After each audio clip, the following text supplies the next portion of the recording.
Okay అన్న, చెప్పండి ధర్నా నిర్వహించడానికి గల ముఖ్య కారణం ఏంటి అసలు? ఇప్పుడు తెలంగాణ రాష్ట్రంలో కాంగ్రెస్ ప్రభుత్వం వచ్చిన తర్వాత మా ఆటో కార్మికుల జీవనోపాధి లేక ఎంతోమంది ఆటో కార్మికులు మరణిస్తే ఆ కార్మికులను పట్టించుకోకుండా ఇవాళ మేము ఫ్రీ బస్సు వద్దనట్లేదు. ఫ్రీ బస్సు వల్ల మా ఆటో కార్మికులకు ఉపాధి లేకుండా పోయింది. మా ఆటో కార్మికులకు ఉపాధి కల్పించే ప్రయత్నం చేయండి అని మేము మరోసారి ఎన్నోసార్లు మొరవ పెట్టుకున్నాం. కానీ ఇప్పటికీ తెలంగాణ రాష్ట్రంలో 120 మంది ఆటో కార్మికులు మరణిస్తే ఒక్క ఆటో కార్మికుని కుటుంబాన్ని కూడా పరామర్శించింది పోగా ఇవాళ కుటుంబాలకు ఎక్స్రేస్ కూడా ఇవ్వకుండా పరిస్థితి ఏదైనా ఉందంటే కాంగ్రెస్ ప్రభుత్వం, ముఖ్యమంత్రి రేవంత్ రెడ్డి గారు. ఇవాళ అందాల భామల పోటీలని ఇవాళ 200 కోట్ల రూపాయలు ఇవాళ వృధా ఖర్చు చేసి ఇవాళ మా ఆటో కార్మికుల కనీసం మరణించిన వాళ్ళకు కూడా 2 రూపాయలు కాదు 2 లక్షలు కూడా ఎక్స్గ్రేస్ అయ్యని ప్రభుత్వం ముఖ్యమంత్రి రేవంత్ రెడ్డి కాంగ్రెస్ ప్రభుత్వం. మరి మాకు కావాల్సింది మీరు ఇస్తా అన్నదే, మీరు మేనిఫెస్టో పెట్టింది మాకు ఇవ్వమంటున్నాం. కానీ మీరు సంవత్సరానికి 12,000 ఆటో భృతి ఏదైతే ఇస్తానో అది ఇవ్వమని కోరుతున్నాం. మాకు ప్రత్యేక లేబర్ బోర్డు నియమిస్తానన్నారు, ఆ లేబర్ బోర్డు నియమించమని చెప్తున్నాం. అదే కాకుండా తెలంగాణ ప్రభుత్వంలో అప్పుడు తెలంగాణ ప్రభుత్వం ఉన్నప్పుడు వాళ్ళకు ఒక ఆటో కార్మికుడు మరణిస్తే ఒక 5 లక్షల రూపాయలు 6 లక్షల రూపాయలు ఎక్స్గ్రేషియా ఉండే. ఇవాళ గత ప్రభుత్వంలో ఇవాళ కాంగ్రెస్ ప్రభుత్వం వచ్చిన తర్వాత కార్మికుల పాలిట శాపంగా మారిందని ఇవాళ ఆటో కార్మికుల తరఫున మేము తెలియజేస్తా ఉన్నాం. ఇంతమంది ఆటో కార్మికులు మరణించినా మా బాధలు పట్టించుకోండి అని చెప్పినా వాళ్ళని అక్రమంగా అరెస్టులు చేస్తూ ఎక్కడికక్కడ ఇవాళ వాళ్ళను ఇవాళ నిర్బంధం చేసి అక్రమ అరెస్టులు చేసి కేసులు పెడతా ఉన్నారు. ఇవాళ ఆటో కార్మికులు ఏమైనా పాకిస్తాన్ బార్డర్లా, వాళ్ళు పాకిస్తాన్ లో ఉన్న వాళ్ళు టెర్రరిస్టులా? ఇవాళ ఎందుకు వాళ్ళని ఇంతగానో హింసిస్తా ఉన్నారు? తెలంగాణ రాష్ట్రం వాళ్ళకు ఇస్తానన్న హామీలు నెరవేర్చమన్నందుకు వాళ్ళని అరెస్ట్ చేస్తారా? వాళ్ళను మాకు ఇస్తానన్న హామీలు మాకు ప్రత్యేక బోర్డు నియమిస్తానన్నారు, ప్రత్యేక బోర్డు నియమించమన్నందుకు వాళ్ళపైన కుట్రలు చేసి వాళ్ళను కేసులు పెడతా ఉంటారా? ఇవాళ మేము ఒకటే తెలియజేస్తా ఉన్నాం, గతంలో మీరు ఏదైతే మేనిఫెస్టోలో పెట్టిండ్రో అది ఇవ్వకపోతే తెలంగాణ రాష్ట్రంలో రానున్న రోజుల్లో అతి త్వరలోనే మీ ఇంటి ఇప్పుడు కేసీఆర్ గారు ఆ రోజు ఇచ్చినట్టుగా ఇవ్వకపోతే ఇవాళ పెద్ద హామీలు ఇస్తానని నెరవేరుస్తామన్నారు. ఆ హామీలు నెరవేర్చకపోతే ఇవాళ తెలంగాణ రాష్ట్రంలో ఉన్నటువంటి 6 లక్షల ఆటో కార్మికులు మొత్తం టోటల్ గా వచ్చి మేము ఇల్లు ముట్టడిస్తామని ఇవాళ మేము డిమాండ్ చేస్తా ఉన్నాం. రేవంత్ రెడ్డి ఏం చెప్తానంటే ఆర్థిక పరిస్థితి బాగాలేదు, కొంచెం టైం ఇవ్వండి, కొంచెం టైం ఇచ్చిన తర్వాత అన్ని సెట్ చేస్తాం, అందరికి ఇటు ఆర్టీసీ కార్మికులకు కావచ్చు ఆటో కార్మికులకు అందరికి కూడా వేతనాలు చెల్లిస్తాం అని చెప్పేసి మాట్లాడుతూ ఉన్నారు. నిజంగా ఆగలేరా? మళ్ళీ ఏంది అయితే ఇవాళ మీరు చెప్పిన విధంగా మాకు లేబర్ తరపున మీరు ఇస్తానన్నది ఇస్తుంటే బాగానే ఉండే, ఒక్కొక్కటి నెరవేర్స్తానన్నారు. ఇప్పటి వరకు మీరు ఎన్ని నెరవేర్చిండ్రో మీరే ఇప్పుడు ప్రజలు చూస్తా ఉన్నారు. రైతులకు రుణమాఫీ చేస్తానన్నారు, రైతులకు చేసిండ్రా? కార్మికులకు ఇస్తానన్నారు, కార్మికులకు చేసిండ్రా? మీరు మహిళలకు చేసిండ్రా? మరి ప్రతి ఒక్కరికి ఎన్నో హామీలు ఇచ్చిండ్రు, ఆ హామీలో ఎన్ని నెరవేర్చిండ్రో మీరే చర్చించుకోవాలి. ఇవాళ మీ ప్రభుత్వం ఇప్పుడు మీ ప్రభుత్వంలో మీరు గతంలో ప్రభుత్వంని బాగా నిందించారు. వాళ్ళు చాలా రాజకీయం కుటుంబ రాజకీయం చేస్తారన్నారు. మరి ఇవాళ మీరు చేస్తున్న రాజకీయం ఏంది? ఇవాళ కార్మికులను పొట్టనగొట్టి వాళ్ళ కార్మికులకు ఇస్తానన్న హామీలు మర్చిపోయి ఇవాళ నీ కుటుంబం బాగుపడుతుంది. ఇవాళ నీ కుటుంబంలో ఇప్పటి వరకు నువ్వు 20,000 కోట్ల రూపాయల వరకు కూడా దండించింది నిజం కాదా? ఇవాళ కార్మికులు చర్చిస్తా ఉన్నారు. కార్మికులు ఇవాళ ఎవరికి తెలియని మీరు కళ్ళబొల్లి మాటలు చెప్తే ఎవరు వినే స్థితిలో లేరు. ఇవాళ మీరు అన్ని పెట్టి కూడా ఇవాళ వృధా ఖర్చులు పెట్టి కూడా మన 200 కోట్లు వృధా ఖర్చు పెట్టి ఇవాళ ఎంత మందికి నష్టం చేస్తా ఉన్నారు. ఒక్క కార్మికుడు మరణిస్తే ఇంతవరకు ఒక కార్మికుడు కూడా ఎక్స్రేస్ ఆ కుటుంబాన్ని రోడ్ల మీద పడితే మీరు పట్టించుకునే స్థితి ఉందా అని మేము తెలియజేస్తా ఉన్నాం, డిమాండ్ చేస్తాం. కాంగ్రెస్ పార్టీ కావచ్చు, కాంగ్రెస్ పార్టీలో నాయకులు కావచ్చు, అందరూ ఏం చెప్తున్నారు అంటే ఇటు కార్మికులందరినీ కావాలని ఇతర పార్టీలు రెచ్చగొట్టి ఇట్లా మాట్లాడే విధంగా ప్రభావితం చేస్తా ఉన్నాయని చెప్పేసి చాలా సార్లు కూడా చెప్తూ వస్తాడు. అంటే వాళ్ళకి ఏం ఆన్సర్ చేస్తారు? ఇవాళ తెలంగాణ రాష్ట్రంలో గతంలో మీరు అన్నారు బీఆర్ఎస్ పార్టీ తరఫున వస్తుండ్రు ఆటో కార్మికులు, ఇతర పార్టీ తరఫున వస్తున్నారు మీరు అన్నారు. ఇలా స్వచ్ఛందంగా తెలంగాణ రాష్ట్రంలో ఉన్నట్టు అటువంటి ఆటో కార్మికులంతా ఐక్యమై ఒక జేఏసీగా మారి ఇవాళ మేము పాదయాత్ర ఇప్పుడు నెల రోజుల నుంచి స్టార్ట్ అయ్యి ఈ రోజు చేరుకొని ఇవాళ మేము ఆటో కార్మికుల బాధలు వాళ్ళ బాధలు మాకు జరుగుతున్న ఆటో కార్మికులు జరుగుతున్నటువంటి బాధల్ని మేము ఒక 50,000 60,000 ఏ పార్టీ ఇచ్చినా ఇవ్వకపోయినా ఒక 50,000 60,000 అప్పు తెచ్చుకొని ఇవాళ మేము ఆటో కార్మికులం ఆటోలు కొనుక్కొని ఇవాళ మేము నడుపుకుంటాం నడుపుకుంటా ఉంటే రోజుకు ఒక గతంలో 1000 రూపాయలు 2000 సంపాదించుకునేటోళ్ళం. ఇవాళ మీ ఫ్రీ బస్సు పెట్టిన తర్వాత మాకు మీరు ఈ విధంగా అంటున్నారు కాబట్టి మేమంతా ఐక్యత అయ్యి ఈ రోజు మేము మీకు డిమాండ్ చేస్తా ఉన్నాం. ఇవాళ కనుక ఇవి నెరవేర్చకపోతే రానున్న రోజుల్లో మా ఈ ఆకలి చావులు ఎవరైతే మా ఆటో కార్మికులు మరణిస్తా ఉన్నారో ఆటో కార్మికుల మరణాలకు కారణం ముఖ్యమంత్రి రేవంత్ రెడ్డి గారే అని ఇవాళ మేము సభాముఖంగా తెలియజేస్తా ఉన్నాం. ప్రధాన డిమాండ్స్ ఏంటి సార్? దీనికి సంబంధించి ఆటోలో ఎట్లాంటి డిమాండ్స్ ఉన్నాయి? డిమాండ్స్ పట్టుకొని మీరు ప్రభుత్వ దృష్టికి తీసుకెళ్తే వాళ్ళు ఏం చెప్తా ఉన్నారు? మేము ముఖ్యంగా ఇవాళ కొత్తగా ఏమీ కోరట్లేదు. మీరు ఇస్తానన్న హామీలలో మాకు గతంలో మీరు ఇస్తానన్న హామీలో నెరవేర్చండి. 12,000 రూపాయలు ఆటో భృతి ఇస్తానన్నారు. ఆటో భృతి ఇవ్వండి. మాకు labour board separate labour board మా ఆటో కార్మికులకు సపరేట్ లేబర్ బోర్డు నియమిస్తానన్నారు. లేబర్ బోర్డు నియమించండి. మాకు 5 లక్షల 10 లక్షలు ఇప్పుడు 10 లక్షల ఎక్స్గ్రేస్ ఇవ్వండి.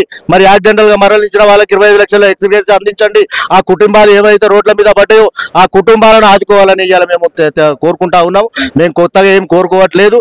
గతంలో ఇచ్చిన వాటికంటే మీరు ఎక్కువ ఇస్తానని చేసినారు కాబట్టి మీరు ఇస్తామన్న ఇమని ఇవాళ మేము కార్మికుల తరఫున మేము డిమాండ్ చేస్తూ అడుగుతా ఉన్నాం. చివరిగా ఏం చెప్తారు నా ప్రభుత్వానికి, కాంగ్రెస్ ప్రభుత్వానికి మీరు ఏం చెప్తారు? మీ ప్రాబ్లం ఏంటి, దీనికి సంబంధించి ఏం చెప్తారు చివరిగా?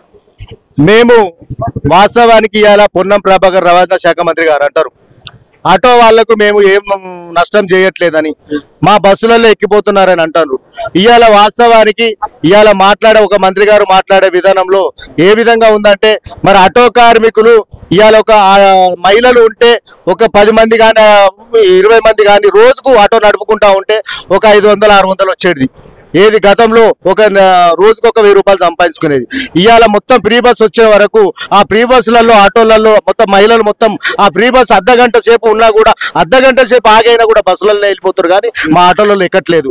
ఇవాళ ఆటోలలో ఎక్కకపోయే వరకు మాకు జీవనోపాధి పోయింది. మా జీవనోపాధి కల్పించండి. మాకు ఇస్తానన్నది ఈ ఫ్రీ బస్సులు మేము తీసేయమనట్లేదు. మాకు ఏ విధంగా ఉపాధి కల్పిస్తారు ఆ విధంగా ఉపాధి కల్పించమని ఇవాళ మేము కోరుకుంటా ఉన్నాం. మేము ఆర్థికంగా మా ఆటోలు కిరాయిలు లేక మేము ఫైనాన్స్ కట్టుకోలేక ఇవాళ మా కుటుంబాలు ఆగమవుతున్నాయి. ఇవాళ పిల్లల చదువులు లేకుండా పోయినాయి. ఇవాళ మా భార్య పిల్లలు రోడ్డు మీద పడ్డారు. మా ఆటో కార్మికులు ఉరితాడు పెట్టుకొని మరణిస్తా ఉన్నారు. ఈ ఉరితాళ్లకు ఈ కారణం ఇవాళ ముఖ్యమంత్రి రేవంత్ రెడ్డి గారు కాదా అని ఇవాళ మేము ఆటో కార్మికుల తరఫున డిమాండ్ చేస్తున్నాం. మాకు ముఖ్యమైన ఏవి చేస్తానన్నారో అవే నియమించండి. మాకు ఎక్కువ అవసరం లేదు. మాకు కావాల్సింది మా కుటుంబ ఉపాధి కోసమే మేము ఇలా కోరుకుంటా ఉన్నాం. ఆ ఉపాధి చూపించమని మేము ప్రభుత్వాన్ని డిమాండ్ చేస్తా ఉన్నాం. ఇప్పుడు మేనిఫెస్టోలో మీకు ఏమి ఇస్తానని చెప్పింది ప్రభుత్వం? సంవత్సరంలో గత ప్రభుత్వం ఇయ్యని వాటికంటే మేము 12,000 రూపాయలు ఆటో భృతి ఇస్తాం. ప్రత్యేక లేబర్ బోర్డు నియమిస్తాం. వాళ్ళు 5 లక్షలు ఇస్తే మేము 10 లక్షలు ఇస్తాం. మీకు ప్రతి ఒక్కరికి ఆటోలకు ఏదైతే ఈ ఉన్నాయో ఆటోలు కొత్త ఆటోలు ఇప్పించడానికి కూడా అవకాశం ఇప్పిస్తాం.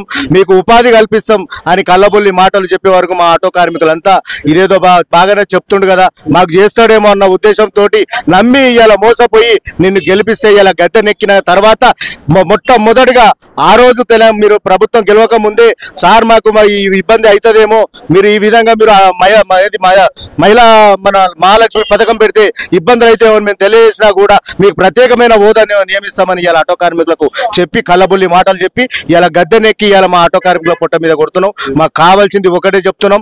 గతంలో మేము ఎక్కువ కోరికలు మేము కోరుకోవట్లేదు.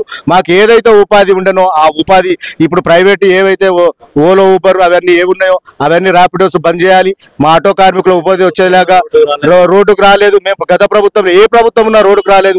ఈ ప్రభుత్వం వచ్చిన తర్వాత మాకు ఉపాధి లేకుండా పోయింది కాబట్టి ఇవాళ మేము రోడ్లను ఎక్కి మా కుటుంబాలు మా కార్మికులు మరణిస్తుండ్రని ఇవాళ మేము రోడ్లను ఎక్కి మేము ప్రభుత్వానికి తెలవాలని ఎన్నోసార్లు మేము లెటర్లు పెట్టుకున్నా ఎన్నోసార్లు తెలియజేసినా కూడా మమ్మల్ని పట్టించుకోకుండా ఇవాళ మమ్మల్ని రోడ్ల మీద పడే ప్రయత్నం చేస్తున్నారు.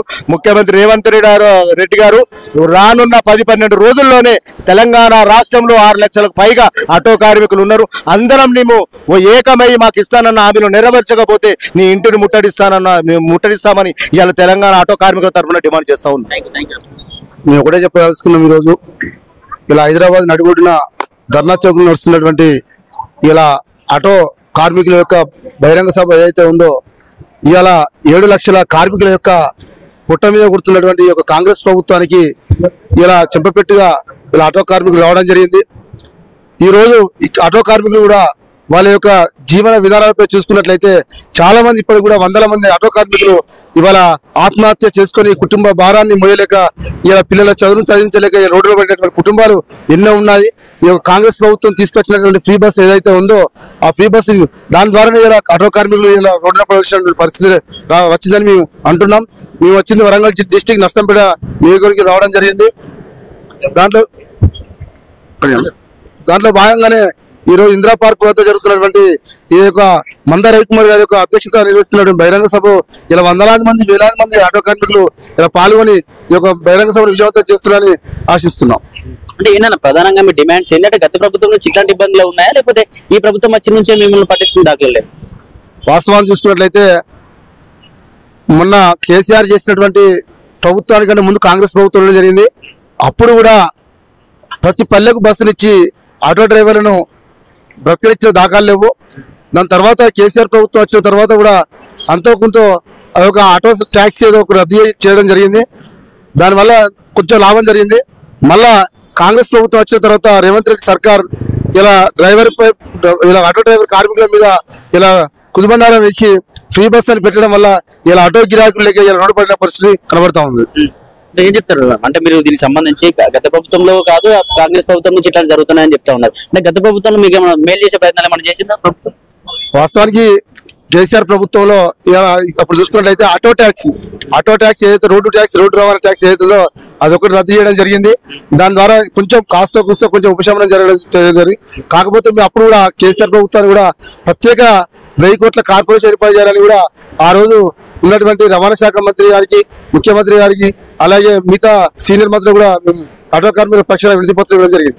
అంటే ఎంతమందికి అంటే ఇటు సీఎం రేవంత్ రెడ్డి గారు వచ్చిన తర్వాత రేవంత్ రెడ్డి గారికి కలిసే ప్రయత్నం చేసిరా? ఎమ్మెల్యేలు కావచ్చు, మినిస్టర్స్ కావచ్చు, కలిసే వాళ్ళ నుంచి రెస్పాన్స్ ఎలా ఉంది? మరి ఒకసారి మేము స్టేట్ వైజ్ కమిటీ ఆధ్వర్యంలో అసెంబ్లీ ముట్టడికి ప్రయత్నం చేసినాం. ఆ ప్రయత్నంలో భాగంగా అప్పుడు రవాణా శాఖ మంత్రి ఉన్నటువంటి ప్రస్తుతం పొన్నం ప్రభాకర్ గారు కూడా వాళ్ళ ఇంటి వద్ద పిలుచుకొని మేము ఈ సమస్య సాల్వ్ చేస్తాం, మీరు కొంచెం ఉపశమనం ఉంటే టైం ఇవ్వండి, ఆ టైం ప్రకారం తప్పకుండా మేము ఈ సమస్య పరిష్కరిస్తామని మాట ఇవ్వడం జరిగింది. ఆ మాటకు ఇంతవరకు దాని మీద రేవంత్ రెడ్డి సర్కార్ ఇంతవరకు దాని మీద ఊసే లేదు. ముఖ్యమంత్రి కలుద్దామన్నా కూడా ఇలా అక్రమ అరెస్టులు చేసి చాలా సార్లు కూడా అరెస్ట్ ఇండియాలో పోలీస్ స్టేషన్ లో పెట్టి గృహ నిర్బంధాలు చేసినటువంటి స్థితి కూడా ఈ రోజు కూడా మేము వస్తున్న సందర్భంలో ఇలా కొంతమంది కార్మికులను వెంబడించి ఇలా వచ్చినటువంటి కార్మికులందరినీ కూడా కట్టుదిట్టం చేసి పోలీస్ స్టేషన్ నిర్బంధించడం జరిగింది. అది కూడా మీకు లైవ్ లో కూడా కనబడతా ఉంది, టీవీలలో కూడా. అంటే ఎక్కువగా డీజిల్ సంబంధించినటువంటి అలాగే అయితే ఫ్రీ బస్సు మీకు ఏమైనా ఇబ్బందులు జరిగే ఛాన్స్ ఉందన్నా? ఇటు డీజిల్ సంబంధించిన వెహికల్స్ పెట్టమని చెప్తా ఉన్నాడు, పెట్రోల్ నడిపేదని కూడా చాలా సార్లు చెప్తూ వస్తా ఉన్నాడు. అలాగే ఫ్రీ బస్సు వల్ల కూడా మీకు ఏమైనా ఇబ్బందులు జరిగే ఛాన్స్ ఉందా? మొత్తం ఫ్రీ బస్సు వల్లనే గ్రామీణ ప్రాంతాలలో చూసుకున్నట్లయితే ఫ్రీ బస్సు వల్ల. ఇంకోటి మన హైదరాబాద్ లో కూడా సిటీలో ఈ ఆటో అలవ్ లేదు, కాలుష్యం అవుతుంది, ఈ ఆటోలో అవుట్స్కట్ లో నడవాలి, ఇక్కడ నడవద్దని చెప్పి కూడా మన ముఖ్యమంత్రి ప్రకటన జరిగింది. అది కూడా తీవ్రంగా ఖండిస్తున్నాం. తప్పకుండా ఈ రేవంత్ సర్కార్ తగిన గుణపాటు చెప్తాం. ఎందుకంటే ఇలా అక్రమ అరెస్టులు చేసి కార్మికులను చాలా ఇబ్బందులకు గురి చేస్తా ఉన్నాడు. ఇలా తప్పకుండా ఆటో కార్మికులు ఉసురు ఇలా రేవంత్ రెడ్డి తలుగుతాయని స్పష్టంగా తెలియజేస్తా ఉన్నాను. అంటే చివరిగా ఏం చెప్పాలనుకుంటున్నారు? తప్పకుండా ఇప్పటికైనా కూడా ఇలా గుర్తించి ఆటో కార్మికులు గుర్తించి ఈ ఫ్రీ బస్ ఎత్తివేయాలి, వాళ్ళకి సంబంధించిన ఆటో ట్యాక్స్ రద్దు చేయాలి. ఇలా చనిపోయిన కుటుంబాలకు 25 లక్షల ఎక్స్గ్రేషియా ప్రతి ఆటో కార్మిక కుటుంబానికి అందివ్వాలని, అలాగే ఏదైతే మేనిఫెస్టోలో పెట్టినటువంటి కాంగ్రెస్ గవర్నమెంట్ వచ్చిన తర్వాత మేనిఫెస్టోలో పెట్టిన నెలకు 12,000 రూపాయల వృత్తి ఏదైతే ఇస్తా ఉన్నాడో అది తక్షణమే ఇలా ఇవ్వాలి. ఇచ్చే ముందు కూడా ఏ రకంగా ఇస్తాం, దాని నమూనా ఏంటిది, ఏ రకంగా ఇస్తామని కూడా తప్పకుండా దానికి మా పాంప్లెట్ విడుదల చేసి ప్రతి డ్రైవర్కి అందే విధంగా చేయాలని డిమాండ్ చేస్తా ఉన్నాం.